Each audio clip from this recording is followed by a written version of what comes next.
qasidah dalil boleh memukul terbang pada maulid Nabi sallallahu alaihi wasallam, baik di dalam masjid walaupun di luar, walau pakai jelajah atau kerencai. Allahumma salli wa sallim ala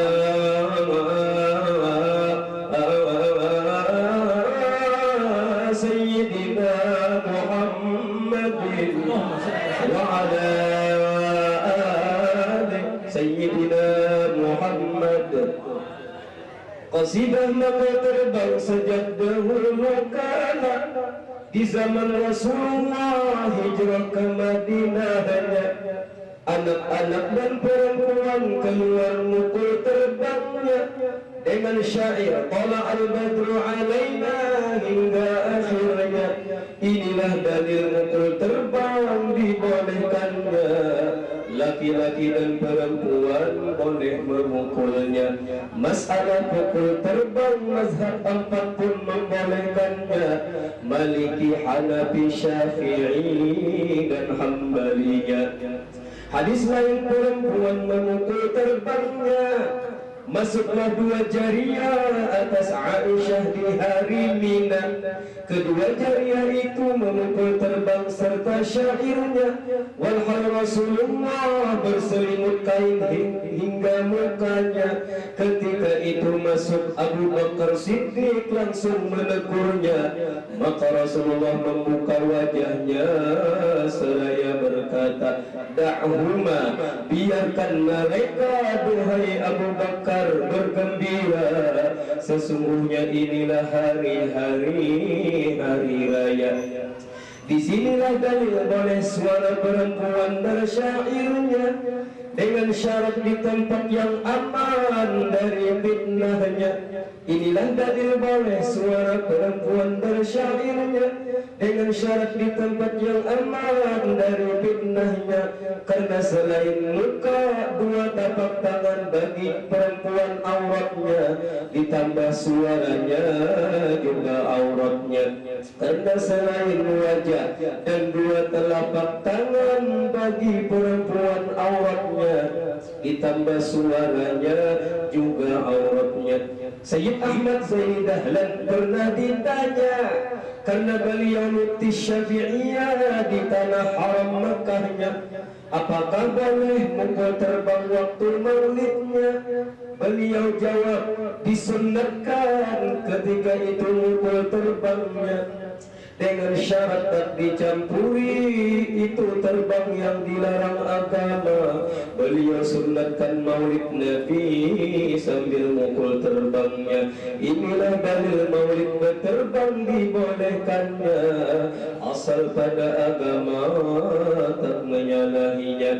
Semua hukum fikih pada agama penuh khilafiyah perbedaannya. Buktinya mazhab pun ada empatnya, Syafi'i, Maliki, Hanafi, Ahmad bin Hanbalnya. Sesuai pada hadis Nabi bersabda, perbedaan umatku jadi rahmatnya. Bahas masalah khilafiyah takkan habis hadisnya, lebih baik ngurus ahli maksiat yang jelas salahnya. Jelas maulid pakai terbang dibolehkannya, sekalipun pakai garancai, giring-giring jalajirunya. Hanya berterbang dalam masjid yang ada khilafiyahnya, sebagaimana yang disebut dalam i'anah dan tuhfatul ahwadi, berterbang di luar masjidnya. Tetapi Syekh Ibnu Hajar Al-Haytami berkata dalam fatwanya, secara mutlak boleh mukul terbang hingga bagi aulia. Arti mutlak, dimanapun tempat boleh mukul terbangnya, termasuk dalam masjid, dalam langgar, dalam kubahnya. Hadis riwayat Aisyah, Nabi sebut sabdakan, nampakkan pernikahan, jadikan masjid-masjid tempat nikahan, dan pukul orang terbang itu pernikahan. Hadis riwayat Imam Tirmidzi, martabatnya hadis hasan. tiada beda terbang pakai garancai atau tiada, sebagaimana yang dipegang Imam Ghazali di dalam Ihya. Imam Rafi'i ikut Imam Ghazali dalam syarah kabirnya. Dalam kitab Kafir Ru'a, Ibnu Hajar pun mensahihkannya. Hadis kedua riwayat Aisyah pula, kulihat Rasulullah mendindingi diriku dengan selendangnya.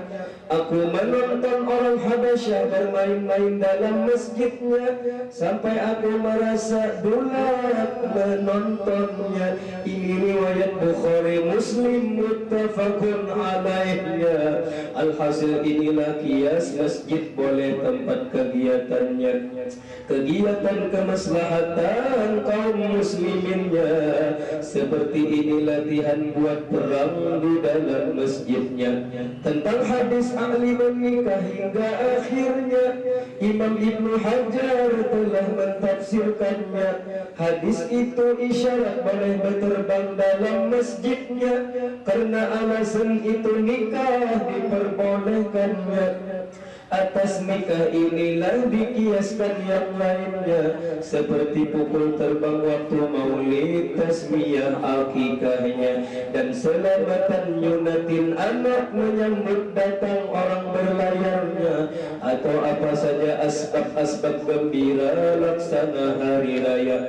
Guru sekumpul pernah berkata, berterbang dalam masjid pakai hukum kiasnya, karena hukum dalam Islam 4 macamnya: Al-Quran, Al-Hadis, Ijma' para ulama. Keempat al-qiyas ini yang dimaksudnya, artinya ngikut hukum yang tak ada nas kepada yang ada nasnya, dengan karena ada suatu kecocokan antara keduanya. Inilah pengertian kias dari Habib Usman Batawi Jakarta. Kiasnya suara kelinting pedang dalam Masjid Nabawinya, karena melatih pedang buat peperangannya. Nabi pun diam setuju padanya.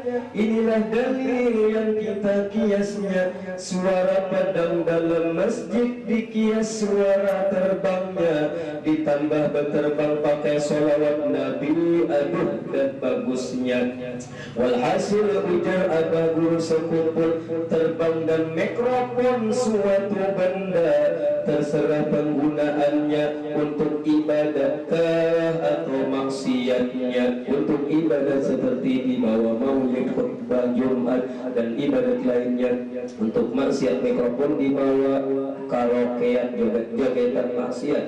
Terakhir Al-Fakir langsung dengar dari Kiai Haji Abdul Syukurnya, orang yang keras melarang terbang dalam masjid atau lainnya. Orang itu kata beliau baca kitab hanya sebutingannya, kitab lain yang membolehkan dia tak punya. Sesuai firman Allah dalam Al-Qur'annya, tiada ku beri kalian ilmu kecuali sedikit aja. Guru Bangil pun pernah diserang satu mobil ulama bawa kitabnya, namun satu kitab Guru Bangil mereka tak punya, akhirnya mengakuinya. Dalam hadis Rasulullah tegaskan, tuntutlah ilmu dari ayunan hingga lahat matian. Nabi Musa paling alim, Allah beri teguran. Didatangkannya Nabi Allah Khidir bagi Nabi Musa pelajaran. Ya Allah, kami pun hamba-Mu yang lemah, banyak lagi jahilan. Engkau yang maha alim kami tunjukkan. Tuangkanlah ya Rabb ilmu sepenuh dada, sekeluargaan.